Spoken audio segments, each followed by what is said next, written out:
अनंतकोटी ब्रह्मांड नायक राजाधिराज सच्चिदानंद सद्गुरु श्री ब्रह्मचैतन्य महाराज की जय।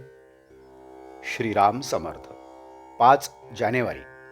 नामस्मरण व एकाग्रता। नामस्मरण करताना चित्त एकाग्र का होत नाही, त्याकरिता काय करावे? नामस्मरण करीत असताना 1000 तऱ्हेचे विचार मनात येतात हे खरे. त्यांना आवरण्याचा पहिला उपाय म्हणजे त्या विचारांच्या मागे न जाणे. विचार मनात आले तर त्या विचारांना फाटे फोडून ते वाढवू नयेत, म्हणजेच मनोराज्य करू नये. विचार येतील तसे जातील तिकडे लक्ष देऊ नये. चित्त एकाग्र होण्याकरताच नामस्मरणाची गरज आहे. चित्ताची एकाग्रता ही फार पुढची पायरी आहे. चित्त चंचल आहे, त्याला कुठेतरी स्थिर करून ठेवल्याशिवाय भागत नाही, म्हणून ते नामात गुंतवून ठेवावे. नामस्मरण करीत असताना ते नाम आपल्या कानांनी ऐकावे, म्हणजे एकाग्रता व्हायला मदत होईल. एकाग्रता झाल्याशिवाय नाम घेण्यात अर्थ नाही आणि नामाशिवाय एकाग्रता होणार नाही, या संशयात न पडता साधे सोपे नाम घ्यावे, म्हणजे आपोआप एकाग्रता येईल. दुसरी गोष्ट अशी की ज्याची आपल्याला आवड असते त्यात आपल्याला एकाग्र होता येते. आपल्याला विषयाची आवड असते म्हणून विषयाचे सेवन करताना आपण एकाग्र होतो. मग त्याचप्रमाणे विषयाच्या ऐवजी आपण परमात्म्याची आवड धरली तर त्याच्या ठिकाणीही एकाग्र होता येणार नाही का? म्हणून आज विषयाची जितकी आवड आहे तितकीच देवाच्या प्राप्तीबद्दलही आवड ठेवावी, म्हणजे आपल्याला त्याच्या ठिकाणी एकाग्र होता येईल.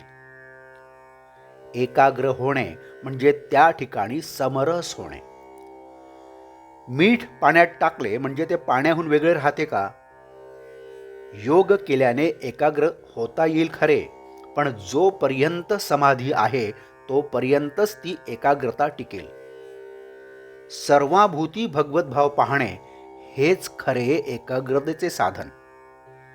सर्व ठिकाणी तोच भरलेला आहे असे समजल्यावर द्वैत कुठे राहिले? आणि जिथे द्वैत गेले तिथे आपोआप एकाग्रता आलीच.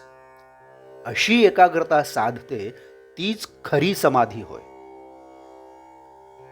मनुष्य अगदी एकटा असला किंवा एकांतात असला तरी आपल्या कल्पनेने तो अनेक माणसे आपल्या भोवती गोळा करतो. विशेषतः विद्वान लोकांना कल्पना जास्त असतात. तेव्हा कल्पना करायचीच तर ती भगवंताविषयी करूया. भगवंत हा दाता आहे, त्राता आहे, सुख देणारा आहे, अशी कल्पना आपण करूया. त्यातच खरे हित आहे. कल्पनेच्या पलीकडे असणारा परमात्मा आपण कल्पनेत आणून सगुण करावा आणि तिथेच आपले चित्त स्थिर करण्याचा प्रयत्न करावा.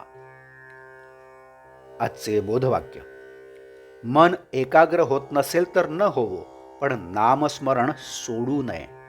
जानकी जीवन स्मरण जय जय राम. नमस्कार.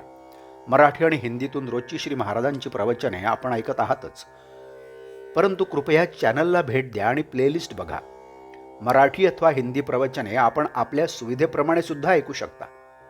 मी परत एकदा आपणाला विनंती करतो की चॅनलला सबस्क्राईब करा, शेअर करा, लाईक करा, कमेंट्स द्या. बेल आयकन दाबायला मात्र विसरू नका. धन्यवाद. जय जय श्रीराम.